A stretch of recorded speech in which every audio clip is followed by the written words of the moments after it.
জুলাই সনদের ভিত্তিতে আজকে যে নতুন বাংলাদেশ বিনির্মাণ হওয়ার কথা আমরা অত্যন্ত বিস্ময়ের সাথে লক্ষ্য করছি।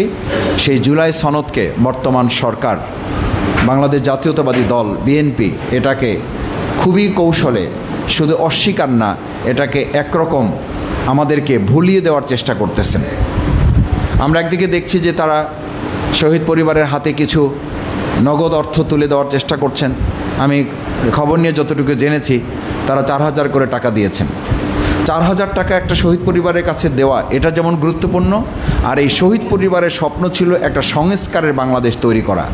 সেই সংস্কারের বাংলাদেশ তৈরি করার জন্য সংস্কার পরিশোধ করার কথা। আমরা খুবই দুর্ভাগ্যের সাথে বলি যে যখন 12 তারিখের পর 17 তারিখ শপথ নেওয়ার কথা, সেই শপথে আমাদের সামনে তখনকার সংসদে দুটো শপথের কাগজ আমাদের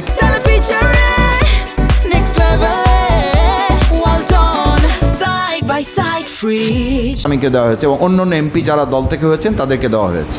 কিন্তু আমরা অত্যন্ত বিস্ময়ের সাথে লক্ষ্য করলাম যে বাংলাদেশ জামাত ইসলামী 11 দলীয় জোটের আমাদের যে 77 জন সংসদ সদস্য ছিলেন তারা, আমরা একই সাথে সংসদ সদস্যের শপথও নিয়েছি, আমরা একই সাথে সংস্কার পরিষদেরও আমরা শপথ গ্রহণ করেছি। আমরা সেই দিনই লক্ষ্য করলাম যে বিএনপি সংস্কার পরিষদের শপথ তারা গ্রহণ করলো না। কেন করলো না?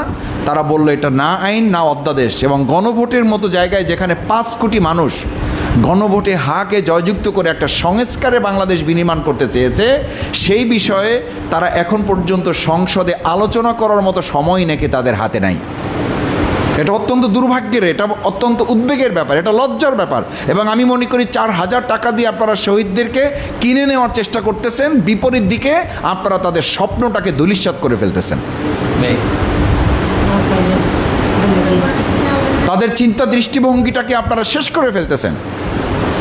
তাদের স্বামী সন্তান ভাই যারা নিহত হয়েছেন, আমাদের মা বোনেরা অনেকে নিহত হয়েছেন, সন্তানরা 4 বছরের সন্তান নিহত হয়েছেন। সেই শহীদের বাংলাদেশে আজকে এটা অত্যন্ত পরিতাপের সাথে বলতে হয় যে আমরা যখন এটা শুনি যে গণভোট না দিলে আজকে জাতীয় ভোট হতো না, এই কারণে আমরা গণভোটে রাজি হয়েছি, না হলে আমরা গণভোটে রাজি হতাম না। এটা অত্যন্ত দুর্ভাগ্যজনক ব্যাপার, এটা অত্যন্ত লজ্জার ব্যাপার। এবং আমরা যখন সংসদে বিরোধী দলের পক্ষ থেকে বিরোধী দলীয় নেতা যখন এই ব্যাপারে কথা বলার চেষ্টা করেছেন, তাকে কথা বলার পর্যন্ত পর্যাপ্ত সুযোগ পর্যন্ত তাকে দেওয়া হয় নাই।